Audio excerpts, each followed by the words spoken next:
সরকারি চাকরি করে লক্ষ লক্ষ টাকা দুই হাতে কামায়, এমনি গাছেরটাও খায় তলারটাও কুড়ায়। শুকরের গোশত বা চর্বি মিশানো কোনো খাবার উনি খাবে না, কারণ এটা হারাম। আর গুড় যে খায় এটা খুব হালাল। তাহলে আমাদের মুসলমানদের সবচেয়ে বড় সমস্যা হচ্ছে আমরা খাওয়ার ক্ষেত্রে হালাল খুঁজি, কিন্তু ইনকামের ক্ষেত্রে ওই জিনিসটা খুঁজি না। এরকম আছে না নাই? শয়তান আমাদের প্রকাশ্য দুশমন, সে হারামকে আমাদের কাছে চাকচিক্যময় করে তুলে। সে বুঝাতে চায় হারামের মধ্যে আরাম, হালালে থাকলেই লাভ, যদিও অল্প। সুবহানাল্লাহ পড়েন।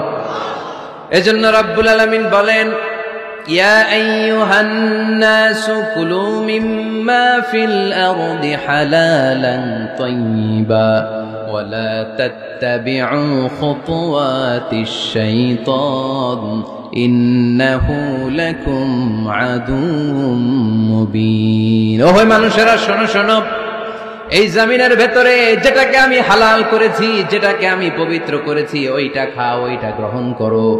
হারাম খেও না, হারাম অর্জন করো না, হারামের কাছেও যেও না। শয়তানের পদাঙ্ক অনুসরণ করো না। জেনে রেখো, শয়তান হলো তোমাদের প্রকাশ্য দুশমন। ঠিক কিনা? আদুউম মুবিন। শয়তান আমাদের প্রকাশ্য দুশমন। সে হারামকে আমাদের কাছে চাকচিক্যময় করে তুলে। সে বুঝাতে চায় হারামের মধ্যে আরাম। আসলে হারামে আরাম আছে, হালালের মধ্যে বরকত। এজন্য আমরা সবসময় হালাল অবলম্বন করব। রাজি আছেন তো? কিন্তু আমরা যদি আমাদেরকে প্রশ্ন করি, আমাদের ব্যবসায়, আমাদের চাকরিতে, আমাদের লাইফ লিডিং সিস্টেমে আমরা কি শুধু হালাল খাই? কি খাই? হালালও খাই, সুযোগ পাইলে একটু যদি পাই অমনি ধরে ঘাপুস ঘুপুস। সুযোগ পাইলে কি ঘাপুস ঘুপুস?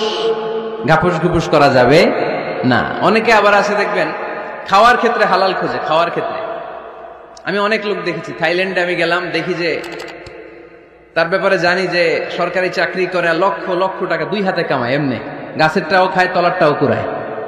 আছে না নাই? তো ইচ্ছে মতো ডানে বাই ইনকাম করে, হালাল হারাম দুইটাই খায়। কিন্তু থাইল্যান্ডে যে হালাল খাবার খুঁজতেছে। কি খুঁজতেছে? ওখানে যে জিজ্ঞেস করে যে এই দোকানে কি পর্ক আছে, পর্ক থাকলে খাবো না। পর্ক মানে হচ্ছে শুকরের চর্বি। শুকরের গোশত বা চর্বি মিশানো কোনো খাবার উনি খাবে না, কারণ এটা হারাম। আর গুড় যে খায় এটা খুব হালাল। এরকম ডাকাইত আছে না নাই? তাহলে আমাদের মুসলমানদের সবচেয়ে বড় সমস্যা হচ্ছে আমরা খাওয়ার ক্ষেত্রে হালাল খুঁজি, কিন্তু ইনকামের ক্ষেত্রে ওই জিনিসটা খুঁজি না। এরকম আছে না নাই? না। Your food should be halal, your drinks should be halal, your income should be halal, your dress up, your fashion should be halal, and your entertainment should be halal. আপনার পোশাক হতে হবে হালাল, আপনার খাদ্য হতে হবে হালাল, আপনার উপার্জন হতে হবে হালাল, আপনি যে বিনোদন করছেন এই বিনোদনটাও হতে হবে হালাল। চিল্লায় বলেন ঠিক কিনা? Be a part of our vision. Do listen and share the khair.